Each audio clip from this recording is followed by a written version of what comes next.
Zuckerjunkies, aufgepasst! Das ist euer Thema heute. Die Wahrheit, nichts als die Wahrheit über Zucker. Ja, ich weiß, es gibt schon ganz viele Zuckervideos und ihr kennt euch auch schon aus, glaubt ihr. Aber seid gewiss, hier gibt es nochmal ordentlich was zwischen die Ohren. Neuigkeiten und alles nochmal richtig zusammengefasst, damit ihr genau wisst, wenn ihr Zucker esst, was das bedeutet und welche Alternativen es gibt.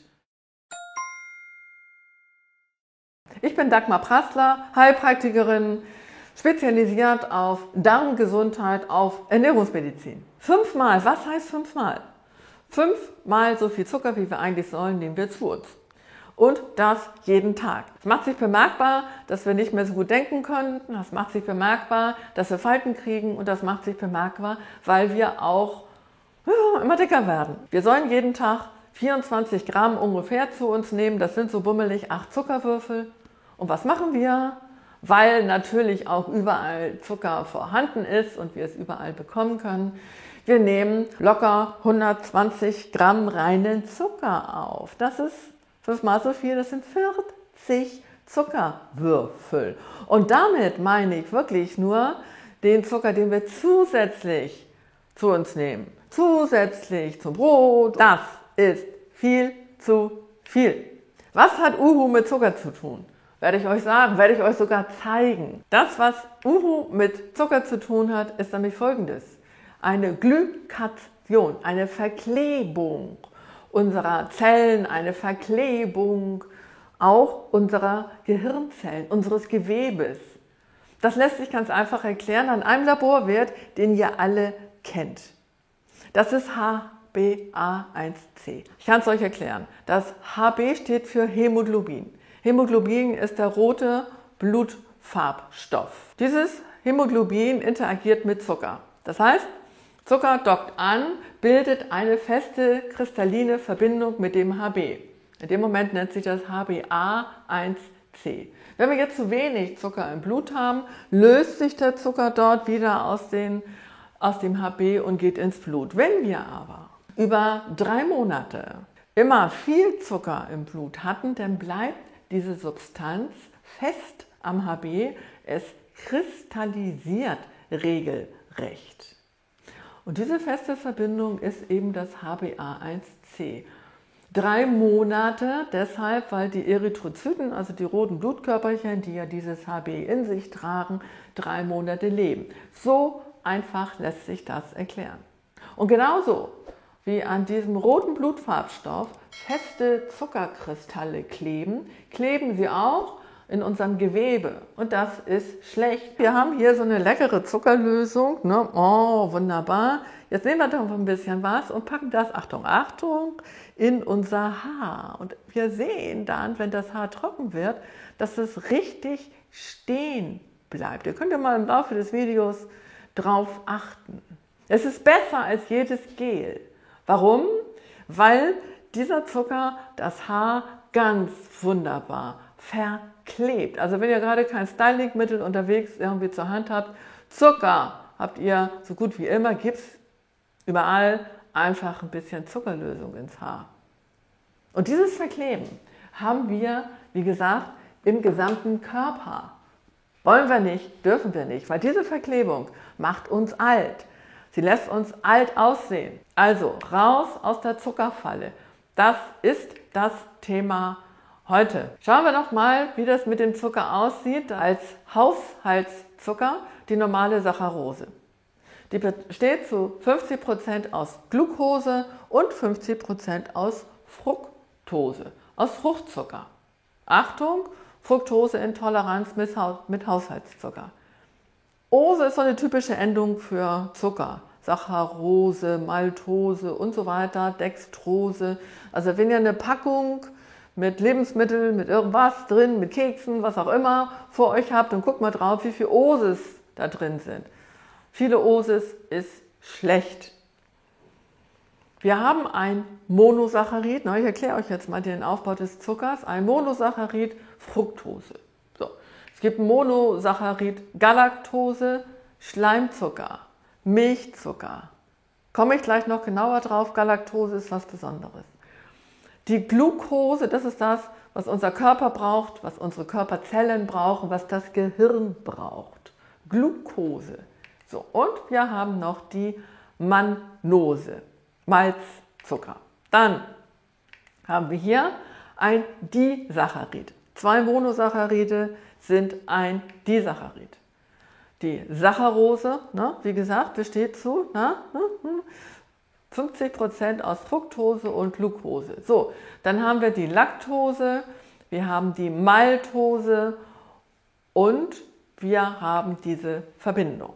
2-mal Saccharose, dann haben wir die Glucose und die Galaktose in der Laktose. Ose. Laktose ist Milchzucker. Und die Maltose besteht aus 2-mal Glucose. So, nochmal zurück zur Galaktose. Galaktose, Schleimzucker. Galaktose hat den großen Vorteil, geht ins Gehirn ohne Insulinwirkung. Das heißt, wir können das Gehirn damit füttern und machen das Gehirn damit richtig fit. Dachte man bis vor kurzem. Aber die Wirkung im Gehirn ist eine gegenteilige. Das heißt, die Gehirnzellen verkleben. Das hier, wo ist meine Strähne, so allmählich trocknet sie, das hier haben wir dann auch im Gehirn. Also Galaktose ist überhaupt nicht toll, um es wirklich in größeren Mengen einzunehmen, weil man glaubt, man könnte sich dann besser konzentrieren und Alzheimer vorzubeugen. Das Gegenteil. Mehrere Disaccharide haben wir bei den Oligosacchariden. Und je mehr verzweigt unsere Zuckerketten sind, umso langsamer werden sie verstoffwechselt. Das heißt, der Körper braucht einfach länger, um Glucose daraus zu produzieren. Das heißt, unser Blutzucker geht nicht zack hoch, sondern geht langsamer hoch und auch langsamer runter. Heißhungerattacken kommen nicht so schnell. Das ist von Vorteil. Diese Oligosaccharide sind Ketten bis zu ungefähr 10 Zuckermolekülen. So können wir uns das jetzt mal merken.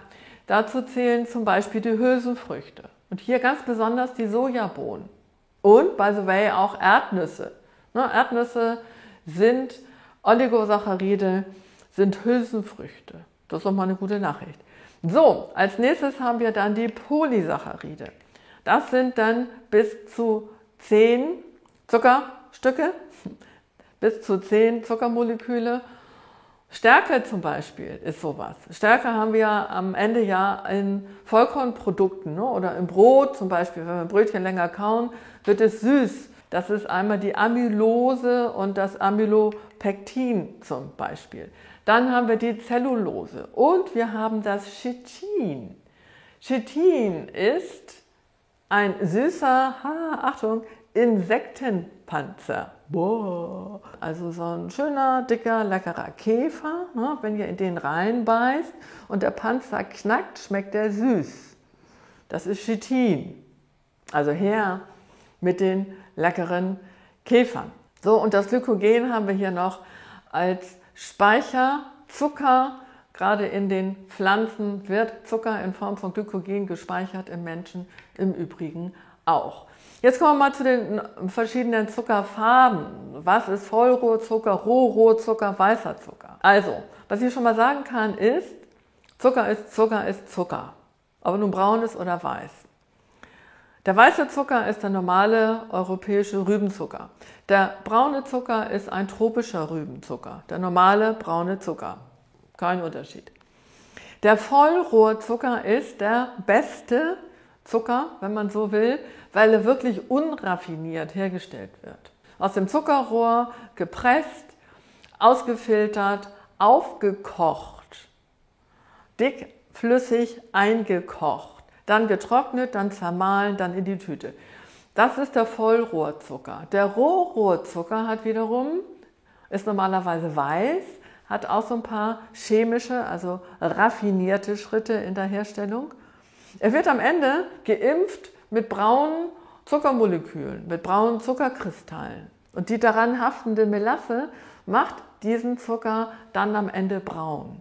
Ist in Anführungsstrichen Beschiss, ist nicht von Haus aus ein brauner Zucker. Also Vollrohrzucker wäre der beste, aber die Blutzuckerwirkung am Ende ist die gleiche. Und das, was noch drin ist an Mineralien und Vitaminen, ist so minimal. Da müsstet ihr schon eine Tonne Zucker futtern, um die Wirkung zu haben von Mineralien, von Vitaminen. Und eine Tonne Zucker macht mit euch dann auch noch was anderes, wie ihr euch denken könnt. Also, brauner Zucker, weißer Zucker, eigentlich egal. Wir haben locker 12 Kilokalorien in einem Zuckerwürfel. 3 Gramm wiegt so ein Teil, das sind auf 100 Gramm 400 Kilokalorien. Jetzt gucken wir uns mal ein paar Lebensmittel an, die zuckerreich sind, und das ist das Problem. Wir nehmen ja nicht nur Zucker zu uns, wenn wir uns Zucker irgendwo reintun, zum Beispiel beim Backen, sondern Zucker ist in fast allen Lebensmitteln versteckt. Ein Beispiel ist die Leberwurst. Die Leberwurst hat mit einer Portion flotte 3 Zuckerwürfel. Jetzt kommt noch das Brötchen dazu, wo die Leberwurst draufkommt. Das hat 2, sind wir schon bei 5. Achtung, 8 sollen wir. Ein Leberwurstbrötchen und wir haben unsere Zuckermenge fast gegessen. Also Achtung damit. Genießt euer Leberwurstbrötchen, aber wisst einfach nur, das ist eine Zuckerquelle, die sich gewaschen hat. Ein herkömmlicher, ganz normaler Fruchtjoghurt. Bis auf Bio-Joghurt, das sind die Ausnahmen. Es gibt auch Fruchtjoghurts, die nicht so viel Zucker haben. Da müsst ihr aber drauf achten, weil die meisten Joghurt haben so zwischen 5, 6, 7 Zuckerwürfel intus. Je weniger Fett, desto mehr Zucker. Das Ganze muss ja noch schmecken. Und so ein normaler Durchschnittsfruchtjoghurt hat in seinem bewegten Zuckerleben noch keine Frucht gesehen. Damit es euch schmeckt, kommt ordentlich Zucker rein. Also so ungefähr 6 Zuckerwürfel in einem Joghurt. Merkt ihr was? Morgens ein Joghurt und ein Leberwurstbrötchen. Und ihr seid durch mit eurem Zucker. 25 Zuckerwürfel habt ihr zum Beispiel in einem Glas Rotkohl. Achtung damit. Und jetzt noch Rotkohl gegessen, gerade im Winter, vielleicht mit Süßkartoffeln oder Bratkartoffeln. Ihr ahnt es. Weg damit. Fruchtsäfte sind Zuckerbomben. Ja, sie haben auch Vitamine, mag sein. Aber wir sollen 250 Milliliter rein Fruchtsaft ungefähr pro Woche trinken und wir trinken 500 Milliliter am Tag. Viele tun das, nicht alle, aber die meisten. Gerade Jugendliche, Achtung, mischt euren Fruchtsaft mindestens zur Hälfte mit Wasser. Ansonsten habt ihr Fructosebomben, die sich gewaschen haben. Über Fructose gibt es noch ein extra Video, denn Fructose als Zucker in einer hohen Dosis ist für den Körper mindestens genauso schädlich wie Zucker. Ein Apfel hat 2 Zuckerwürfel, aber mit einem Apfel seid ihr auch schon so gut wie satt, weil viel Ballaststoff, viel Wasser dabei, viel Vitamine. Was ist mit einem Glas Apfelsaft? Doppelte Zuckermenge. Und ein Glas Apfelsaft läuft so durch. Honig muss doch nun aber ein gesunder Zucker sein. Oder etwa nicht? Nee, um ehrlich zu sein. Honig besteht zu 75% aus Glucose und Fruchtzucker. Und das ist das Problem. Beides erhöht den Blutzucker. Honig ist konzentrierte Energie für die Bienen, die damit über den Winter kommen wollen, weil Bienen überstehen normalerweise einen kalten Winter nicht. Damit sie es aber dann noch überstehen, brauchen sie massiv viel Energie, sprich Kalorien in winzigen Mengen, und das ist Honig. Okay, Honig hat auch positive Eigenschaften. Ja, Honig wirkt antibakteriell, das ist richtig, und Honig hat Mineralien und Vitamine, aber gerade diese antibakterielle Wirkung ist wichtig. Und man kann, wenn man Halsschmerzen hat, zum Beispiel auch gerne mal einen Löffel Honig zu sich nehmen. 302 Kilokalorien pro 100 Gramm. Was habe ich vorhin gesagt? Zucker 400 Kilokalorien pro 100 Gramm. Also groß ist der Unterschied nicht. 280 Kilokalorien pro 100 Gramm, aber auch 31 Gramm Fructose hat was? Datteln. Leckerste Datteln. Okay, Datteln haben Ballaststoffe. Datteln haben in der Tat auch noch Mineralien und Vitamine. Ja, Dattelsüße ist weitestgehend okay. Aber bitte denkt dran, 280 Kilokalorien, 31 Gramm Fructose auf 100 Gramm. Das ist nicht wenig. Dann kommen wir noch zu zwei Lieblingen für Zuckerjunkies. Das ist der Agavendicksaft und der Ahornsirup. Agavendicksaft ist im Grunde genommen flüssiger Zucker.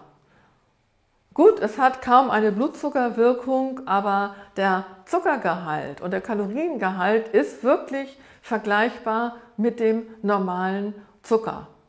Insofern ist Agavendicksaft wirklich nicht geeignet, um ihn in größeren Mengen zu verwenden. In kleineren Mengen ja, mehr aber auch nicht.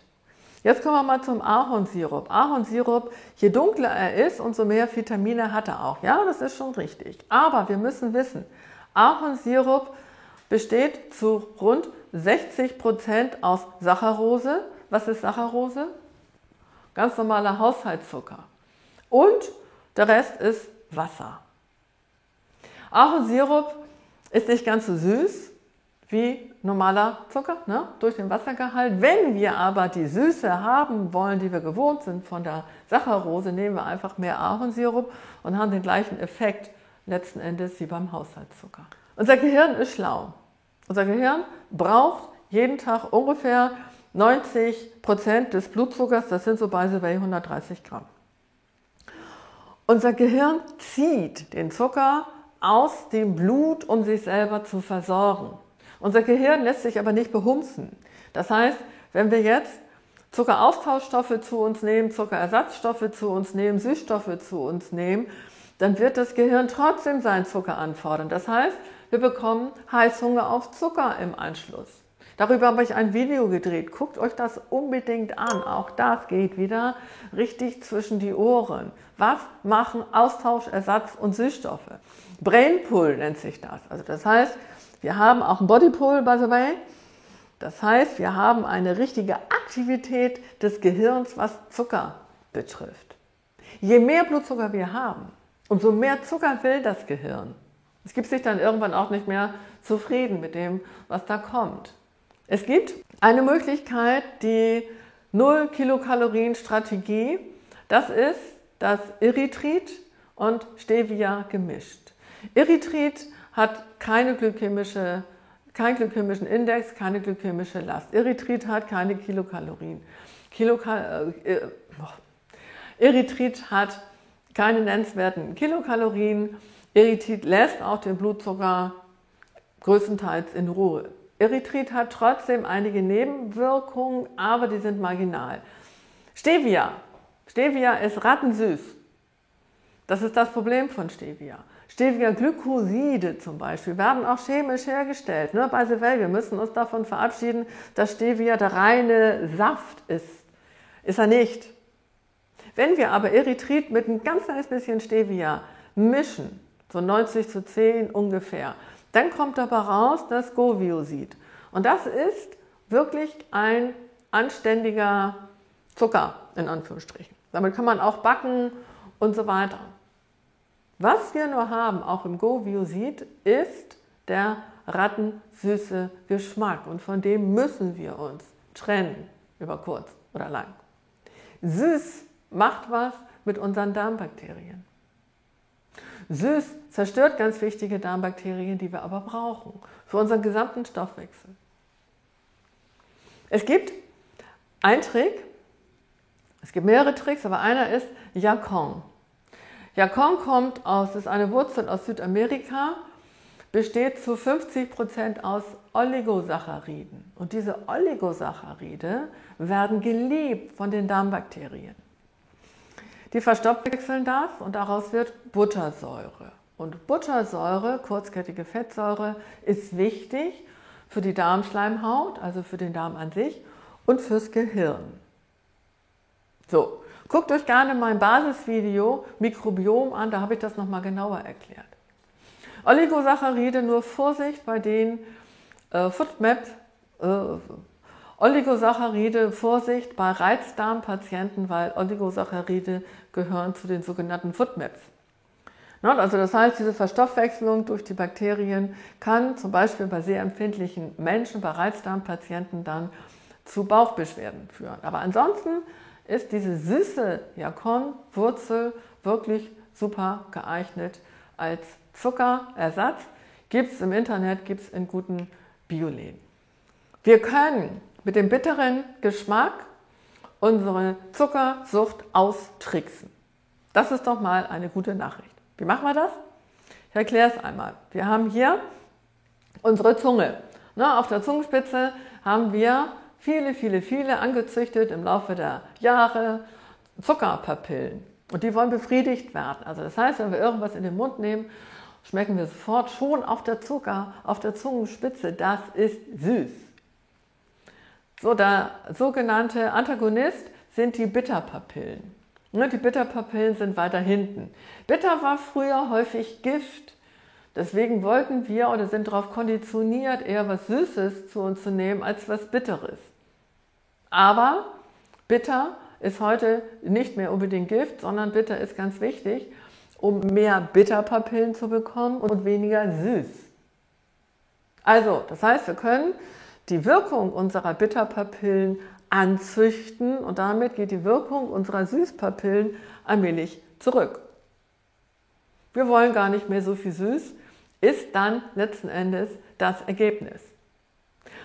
Bitter, ihr müsst jetzt nicht Bittertropfen nehmen, wäre allerdings ein sehr guter Weg. Bittertropfen fördern ja auch die Verdauung, haben eine wunderbare Wirkung auf Leber und Galle.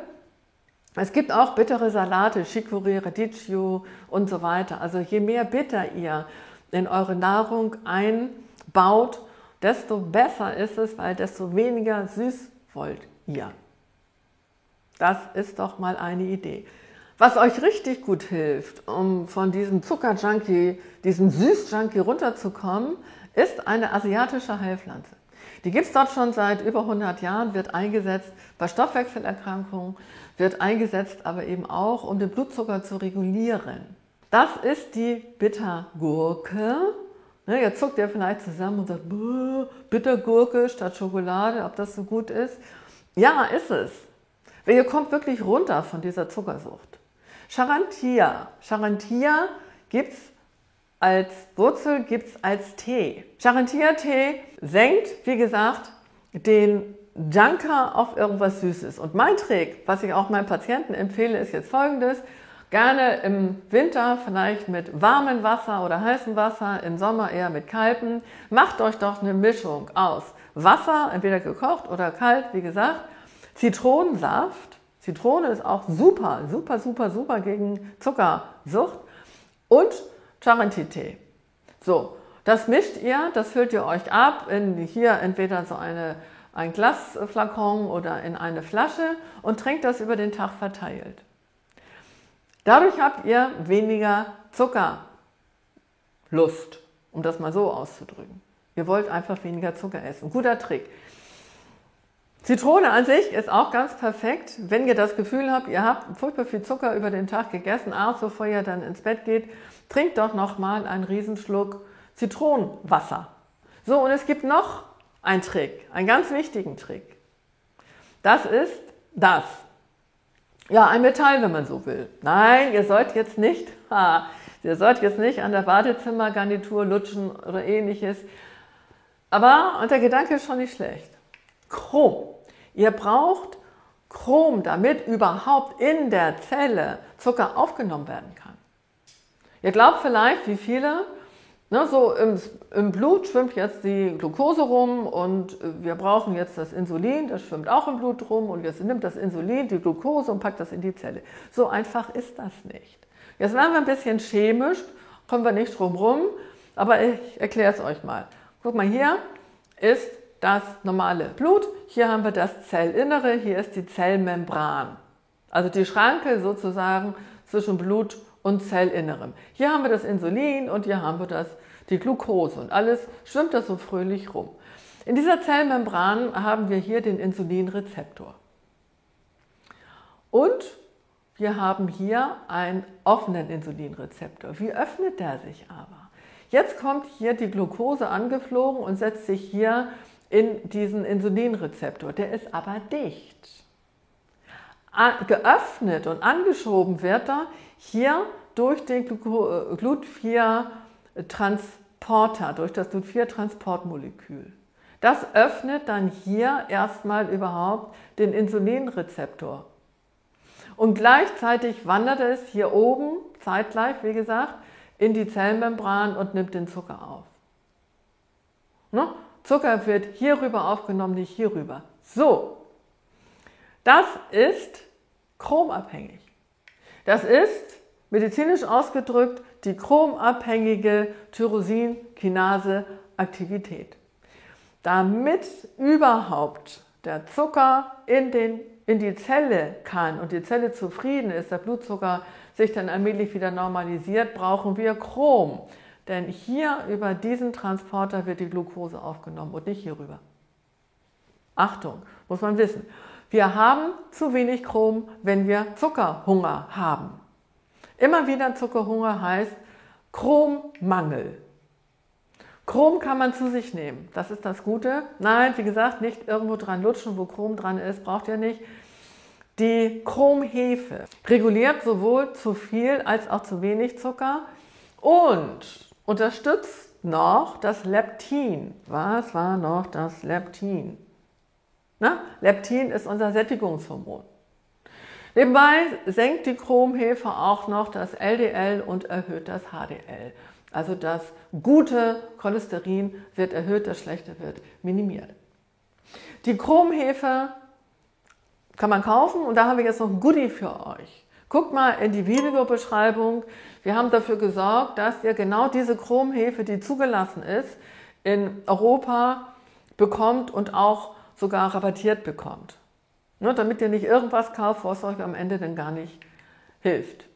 So, ihr habt Chrom auch in der Bierhefe, in Linsen, in Kakaobohnen, im Huhn und im Vollwertgetreide, aber da ist es nur sehr wenig. Wenn dir die Informationen in diesem Video geholfen haben, dann teile das doch. Es gibt bestimmt auch noch andere, die das wahnsinnig interessiert. Das wäre super für alle. So, jetzt sind wir soweit. Wir sind soweit, dass wir sagen können, Zucker AD. Wir verabschieden uns jetzt hier gemeinsam von unserem Zucker und wissen jetzt, was Zucker mit dem Körper macht und wie wir einem Zuckerhunger entgegenwirken können. Und ich habe hier jetzt noch eine ganz wichtige Information für euch. Achtung! Eine Woche weniger Zucker gegessen, der Körper fängt an, sich umzustellen, das Gehirn merkt, ich kriege nicht mehr ganz so viel Zucker, ich muss mit weniger zufrieden sein. Jetzt nochmal eine Woche drauf und ihr merkt, ihr kommt schon locker aus damit, ohne permanent irgendwas Süßes essen zu müssen. Das geht schnell. Und wenn ihr jetzt nochmal 14 Tage drauf gebt, seid ihr durch mit dem Thema.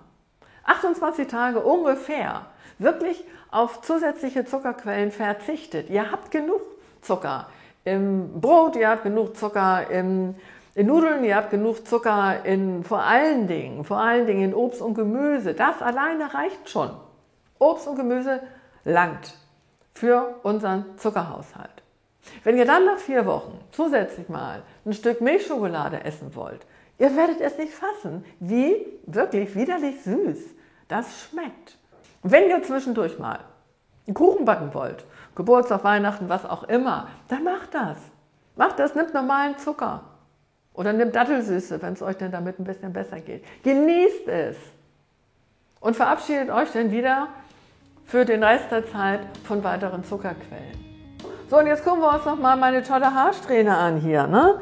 Die hier absteht wie Bolle und verklebt ist. Das ist das, was Zucker macht. Nicht nur mit den Haaren, sondern auch mit unserem Körper. Weg damit. Und guckt euch mein Zuckeraustauschersatzsüßstoffvideo an. So, bis zum nächsten Video, da gibt es wieder was zwischen die Ohren. Macht's gut, bleibt zuversichtlich, ihr Süßen. Tschüss.